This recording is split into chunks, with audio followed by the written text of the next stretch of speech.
भर में लोगों से कहना चाहता हूं, कम मेक इन इंडिया।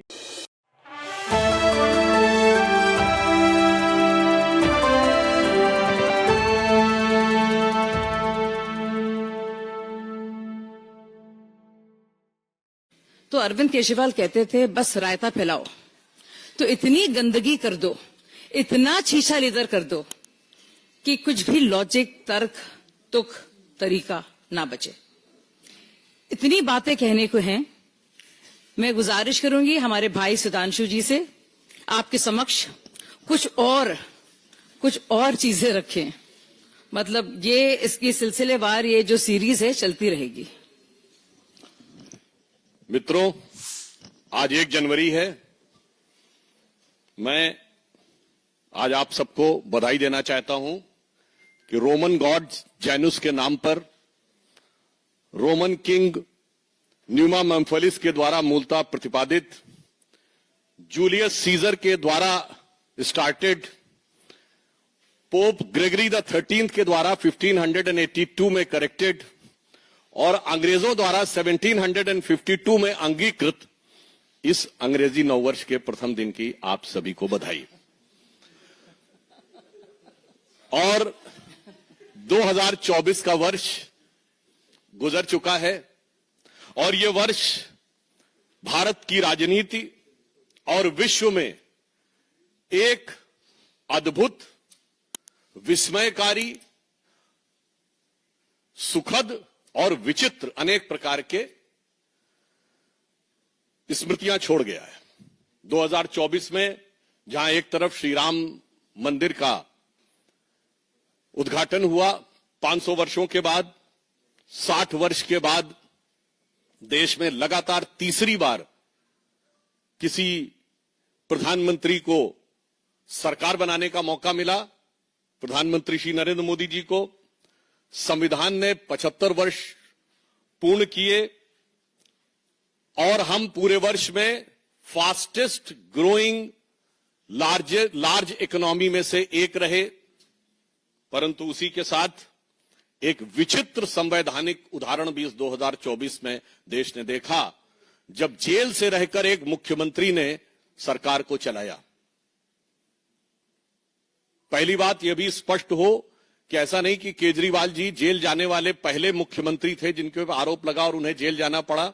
इससे पूर्व में भी शिबू सोरेन जी, मधु कौड़ा जी, लालू प्रसाद यादव जी, जयललिता जी, करुणानिधि जी, ये सब पद पे रहते हुए लोग गए।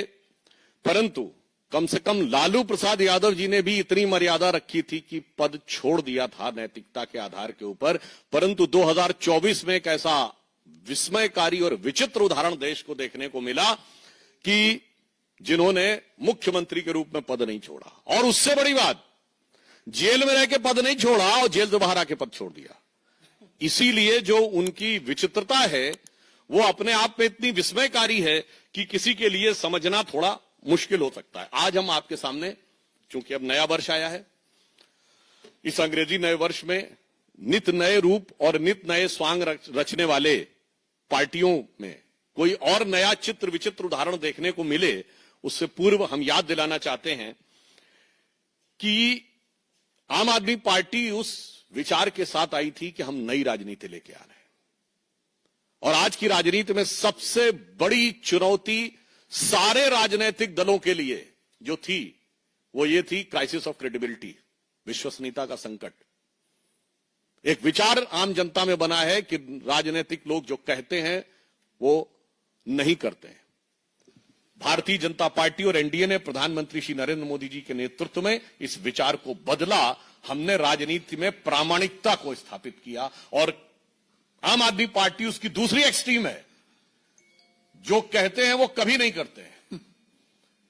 तो मैं सिर्फ आज 10 पॉइंट बताना चाहता हूं जो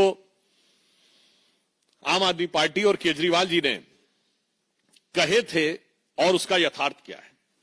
उन्होंने कहा था कि जो लटकते हुए तार हैं, अनसेफ इलेक्ट्रिक वायर्स, उनसे वो मुक्त कर देंगे। आज ये सवाल इसलिए है कि 10 साल उनको सरकार में हो गए, उससे पहले भी 2013 में भी उनकी सरकार रही थी। तो 10 साल से अधिक रहने के बाद दिल्ली में लटकते हुए बिजली के तारों की स्थिति यह है कि 26 वर्ष का एक नवयुवक 23 जुलाई 2024 को उन लटकते हुए बिजली के तारों की भेंट चढ़ गया। दूसरा, उन्होंने दावा किया था कि 24 आवर क्लीन ड्रिंकिंग वाटर देंगे, और अभी जब गर्मी आया तो लोगों ने देखा कि उत्तर पश्चिम दिल्ली और बाहरी दिल्ली के क्षेत्रों में किस ढंग से पानी को लेकर हाहाकार था। और पत्रकारों ने भी जाके देखा, चलिए आप नेताओं की बात पे, राजनीतिक दलों के कार्यकर्ताओं की बात पे विश्वास न करें कि वो उसमें किस प्रकार की दुर्गंध आती थी जिस पानी का प्रयोग करना पड़ता था। फिर इन्होंने कहा वर्ल्ड क्लास एजुकेशन सिस्टम देंगे, यह दावा किया। और इतना ही नहीं, याद करिए, इनके मुंह से निकल गया था दुनिया का सबसे बड़ा अखबार जो है न्यूयॉर्क टाइम्स में छपवाना कितना मुश्किल है। छपवाना शब्द था, कोई जाके उस बाइट को चेक कर सकता है। तो पहले तो पढ़े लिखे मुख्यमंत्री को यह नहीं पता था कि दुनिया का सबसे बड़ा अखबार न्यूयॉर्क टाइम्स नहीं है, दुनिया का सबसे बड़ा अखबार है जापान का यमुनो शुमरी, और अमेरिका का भी सबसे बड़ा न्यूयॉर्क टाइम्स नहीं है, अमेरिका का सबसे बड़ा है यूएसए टुडे। खैर, इस अत्यधिक पढ़े लिखे मुख्यमंत्री को ने कहा छपवाना कितना मुश्किल है, और हकीकत क्या थी कि high court has reprimanded that the flawed education system, और इसमें कई चीजों को लेकर कोर्ट ने अप्रसन्नता जाहिर की। यानी दावा ये और वास्तविकता ये। फिर इन्होंने कहा मेडिकल ट्रीटमेंट को बहुत इंप्रूव करेंगे, और वास्तविकता यह थी कि कोविड के दौरान क्या हाहाकार मचा, और उस हाहाकार के ऊपर ध्यान देने की बजाय प्रचार के ऊपर सारा ध्यान था। आप सबको याद हो कि मोहल्ला क्लिनिकों में जो भ्रष्टाचार की चीजें प्रकाश में आई, जिसमें एक प्रकरण ऐसा था कि एक दिन में 539 लोगों का निस्तारण हुआ, जबकि मोहल्ला क्लिनिक 9 बजे से लेके 1 बजे तक 4 घंटे में चलती है। 240 मिनट में 539 लोगों का निस्तारण, मतलब 20 सेकंड के अंदर डॉक्टर ने मरीज को देख भी लिया, असेसमेंट कर भी दिया, पर्चा लिख भी दिया, और दवा मिल भी गई। और कौन सी ऐसी मोहल्ला क्लिनिक थी जिसकी इतनी कैपेसिटी थी कि सीसीटीवी फुटेज दिखाई जाएगी 539 लोग आके कहां खड़े हो गए थे। यह यथार्थ था। उसके बाद उन्होंने कहा पोल्यूशन फ्री एनवायरनमेंट देंगे। आज स्थिति यह है, इसमें कुछ कहने की जरूरत नहीं है। जिस तरह इस समय जाड़े का मौसम चल रहा है, हाँ, हम ये कह सकते हैं कि हम उनको शुभकामना भी देते हैं। केजरीवाल जी का स्वास्थ्य बेहतर हो गया है। मुख्यमंत्री बनने से पहले जिस चीजें नजर आती थी, मगर दिल्ली की आबो हवा की सेहत बहुत खराब होती चली गई है। इसके बाद इन्होंने कहा कि जो कूड़े के ढेर, यानी ये छठा पॉइंट है, कूड़े के ढेर, इनको समाप्त करेंगे। और आज स्थिति यह है कि कूड़े के ढेरों की हाइट बढ़ रही थी। कुतुब मीनार से कुछ मीटर की दूरी के ऊपर, कुछ थोड़ी दूरी के ऊपर जो कूड़े का ढेर है, उसकी हाइट ऐसा समाचारों में आया कि 8 मीटर तक बढ़ गई है। 7वां दावा, दिल्ली महिलाओं के लिए सुरक्षित बनाएंगे। और भारत के इतिहास का इकलौता उदाहरण, जहां किसी भी सरकार के मुख्यमंत्री आवास में उसी पार्टी की महिला सांसद की पिटाई की गई और आरोप लगा मुख्यमंत्री के ओएसडी पर। पूरे भारत में ऐसा उदाहरण नहीं मिलेगा। मायावती जी के ऊपर स्टेट गेस्ट हाउस कांड में हमला हुआ था, वो समाजवादी पार्टी की सरकार ने किया हो तो विरोधी दल था। यहां तो सत्ताधारी दल की, अपनी पार्टी की महिला के साथ। और जो कुछ महिलाओं के साथ अन्य चीजें हो रही हैं, वो किसी से कोई छुपा हुआ नहीं है। जो चीज इनके अधिकार में, ये कहते हैं ना कानून व्यवस्था अधिकार में नहीं। अरे भाई, मुख्यमंत्री आवास के अंदर की सारी व्यवस्था तो आपके अधिकार में थी, और मांगने पर सीसीटीवी भी नहीं थे। अब आप देखिए, अगला इनका था कि कच्ची कॉलोनीज जो हैं, उनको बेसिक इम्यूनिटी, जो मूलभूत सुविधाएं हैं, उनसे युक्त कर देंगे। संगम विहार में जिस प्रकार की चीजें देखने को मिली, उससे बहुत साफ है कि यह दावा बिल्कुल यथार्थ के धरातल पर चूर चूर होता नजर आ रहा है। फिर इन्होंने ये कहा था कि जो झुग्गी झोपड़ी के में रहने वाले लोग हैं, उनको स्थायी आवास देंगे। आज 1 दशक पूरा होने के बाद भी ये दावा सिर्फ हवाई दावा है, जबकि प्रधानमंत्री जी के प्रेरणा से चलने वाली योजना में 3024 फ्लैट्स अब तक कालका जी एरिया में झुग्गी झोपड़ी के लोगों को दिए जा चुके हैं। हम जो कहते हैं वो करते हैं, और जो वो कहते हैं वो कभी नहीं करते। अब यमुना की सफाई, आप सभी को पता है कि उनका वीडियो भी अवेलेबल है कि यमुना की सफाई कैसी करेंगे कि वो नहा के दिखा देंगे, और आज स्थिति है कि वो पास जाने में भी हिचकते हैं। जमुना की झाग वाली फोटोएं आप सब ने देखी। अतः ये 10 पॉइंट हैं जो हम लोगों ने कहे कि केजरीवाल जी के दावे, एक बिजली के तार, दूसरा क्लीन ड्रिंकिंग वाटर, तीसरा वर्ल्ड क्लास एजुकेशन सिस्टम, चौथा स्वास्थ्य की बेहतर सुविधाएं, पांचवा पर्यावरण प्रदूषण, छठा गंदगी के ढेर, सातवां महिला सुरक्षा, आठवां कच्ची कॉलोनियों में बेसिक फैसिलिटीज, और नवां झुग्गी झोपड़ी के लोगों को मकान, और 10वां यमुना की सफाई। ये तो नहीं किया, मगर काम ऐसे अद्भुत किए हैं कि भारत की राजनीति में उदाहरण न मिले। देखिए, नई राजनीति के लिए जो लोग आए थे, इन्होंने एक ऐसा उदाहरण दिया कि इनकी सरकार के मंत्री तो जेल में रहे, मंत्रियों को आपने बहुतों को देखा होगा, इनके पार्टी और सदन में टॉप पद पर बैठा हुआ हर व्यक्ति किसी न किसी भ्रष्टाचार के आरोप में जेल गया। मुख्यमंत्री के रूप में केजरीवाल जी, उप मुख्यमंत्री के रूप में सिसोदिया जी, और संसद में इनके नेता सदन संजय सिंह जी। सोचिए, deputy CM, CM and leader of the house in leader of the party in parliament, तीनों। अच्छा, और देखिए अलग अलग प्रकार के आरोप, ऐसे आपने विविधतापूर्ण भ्रष्टाचार कभी नहीं देखा होगा। ये तीनों शराब के घोटाले में गए, तो स्वास्थ्य मंत्री सत्येंद्र जैन जी हवाला के मामले में, अमानतुल्लाह खां वक्फ बोर्ड में घोटाला करने के मामले में, तो अभी अभी इनके एक नरेश बालियान जी माफिया के साथ लिंक के मामले में, तो बहुत पहले इनके एक मिस्टर तोमर थे जो फर्जी डिग्री के मामले में, और यहां तक कि इनके एक विधायक के ऊपर यह भी आरोप था, उनकी पत्नी ने आरोप लगाया, हम नहीं कह रहे हैं कि वो अपने कुत्ते से कटवाते थे। तो मुझे लगता है कि इतने प्रकार के विविधतापूर्ण भ्रष्टाचार के आरोप इतने कम कालखंड में किसी पॉलिटिकल पार्टी में नहीं लगे होंगे, जिसका उदाहरण आम आदमी पार्टी ने प्रस्तुत किया है। और पंजाब में इनके 2 मिनिस्टर जो हैं वो आरोपित हो चुके हैं, और मुख्यमंत्री के ओएसडी के ऊपर अपनी पार्टी की सांसद के साथ मारपीट का उदाहरण आपको खूब सर्च करिएगा, मुझे लगता है भारत के इतिहास में नहीं मिलेगा। इसलिए हम बहुत साफ साफ ये बात कहना चाहते हैं कि दिल्ली की जनता अब नित बदलते हुए इस स्वांग को पूरी तरीके से समझ चुकी है, और इसलिए मैं एक पंक्ति में कहना चाहूंगा आम आदमी पार्टी के लिए और उनके संयोजक केजरीवाल जी जो कवच ला रहे हैं, वो कवच में तो लगता प्लास्टिक के बराबर भी स्ट्रेंथ नहीं है। और आप यह भी बात समझिए कि नई राजनीति क्या है, नई राजनीति नहीं है, वही पुरानी कांग्रेस वाली राजनीति है। वहां सुपर पीएम सुनते थे, यहां सुपर सीएम है। वहां भी प्रधानमंत्री कार्यालय से सत्ता नहीं चलती थी, यहां मुख्यमंत्री कार्यालय से नहीं चलती है। तो मैं सिर्फ ये कहना चाहूंगा, आज देश की राजनीति में प्रामाणिकता की आवश्यकता है, जो प्रधानमंत्री श्री नरेंद्र मोदी जी के नेतृत्व में भाजपा और एनडीए ने प्रस्तुत किया है। आज भारत की राजनीति में अविश्वसनीयता का प्रमाण केजरीवाल जी के नेतृत्व में आम आदमी पार्टी है। तो उनके लिए एक पंक्ति कहना चाहूंगा कि चंद बातें करना और मुतमई होना नहीं अच्छा, सियासत आखिरी दम तक सभी को आजमाती है, बहुत गलती की गुंजाइश नहीं होती सियासत में, जरा किरदार हल्का हो कहानी डूब जाती है। धन्यवाद।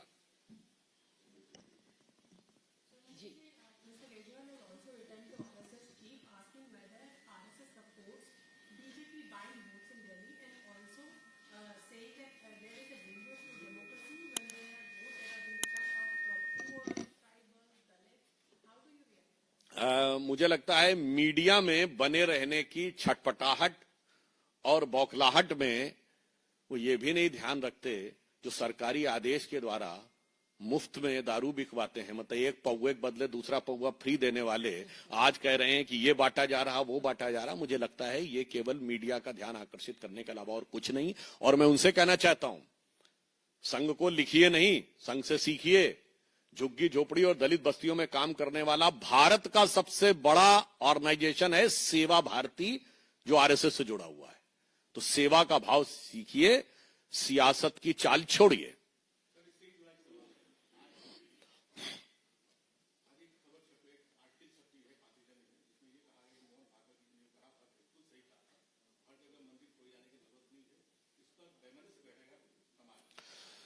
नहीं, इस विषय के बारे में पहली बात, कोर्ट जब इस विषय का संज्ञान ले चुका है तो मुझे लगता हमें उसके निर्णय की प्रतीक्षा करनी चाहिए।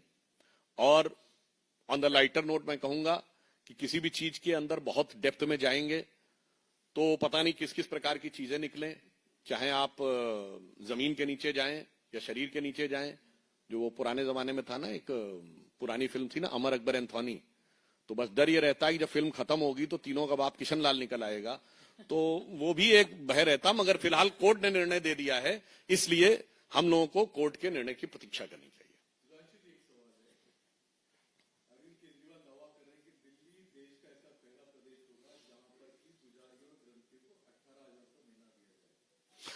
देखिए, भारत की परंपरा में, पंचतंत्र में आप लोगों ने बगुला भगत जरूर सुना होगा। एक भक्त होता है, एक बगुला भगत होता है।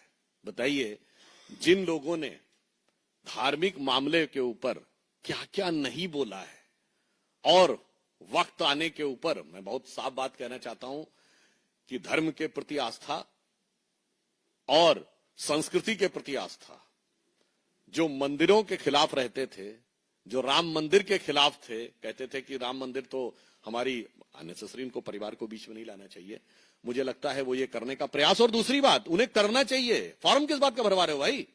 You are the government, you are not the party who is aspiring for power. आप कांग्रेस पार्टी नहीं है जो फॉर्म भरवा रही थी, आप सत्ता में हैं। हमारी सरकार ने जो कहा वो करके दिखाया है। मैं बताना चाहता हूं, हमारी मध्य प्रदेश सरकार ने मुख्यमंत्री लाडली बहना योजना 21 मंथ से चालू है। हमारी महाराष्ट्र की सरकार में मुख्यमंत्री माझी लाडली बहन योजना 4 महीने से चल रही है। हमारी उड़ीसा की सरकार में 3 महीने से, हरियाणा में 4 महीने से, और असम में अरुणोदय स्कीम 50 महीने से चल रही है। करिए ना, हल्ला मत मचाइए। इसीलिए तो मैं कहना चाहता हूं कि वो अंदर से कुछ और बाहर से कुछ और नजर आते हैं। इसीलिए उनकी भक्ति वैसी ही है जैसे कांग्रेस के युवा नेता की भक्ति है।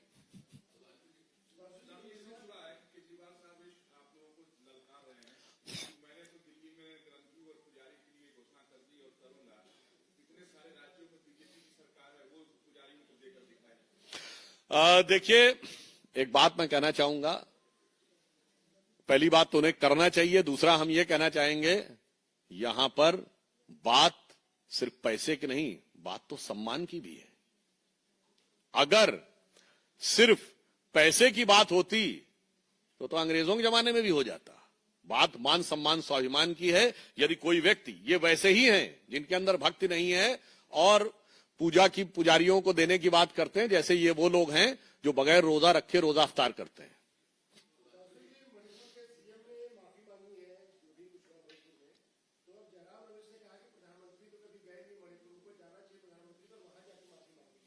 मेरे विचार से जो कुछ इस विषय की गंभीरता और संवेदनशीलता को दृष्टि में रखकर मणिपुर के मुख्यमंत्री जी ने कहा है, उसे उतनी ही गंभीरता और संवेदनशीलता से लेना चाहिए और उस पर किसी भी प्रकार की राजनीति करना अवॉइड करना चाहिए।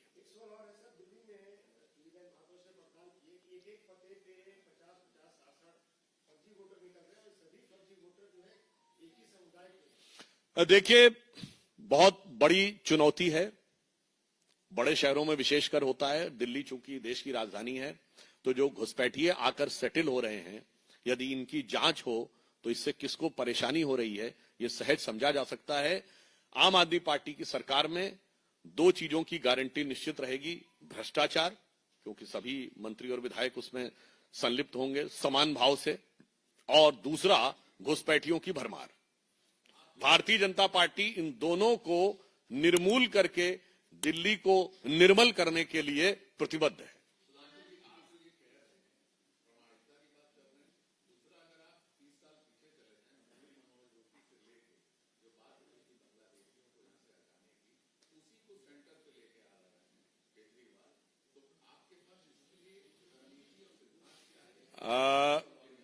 देखिए, हम उसको आइडेंटिफाई करके कार्य कर रहे हैं, मगर मैं पूछना चाहता हूं, वो पार्टियां जिन्होंने सीएए पारित किया भारत सरकार का, उसके विरुद्ध विधानसभाओं से प्रस्ताव पारित कर दिया, वो आकर जब आज ये बातें करती हैं तो मुझे लगता है कि कौन चेहरा है और क्या मुखौटा है देश की जनता समझती है।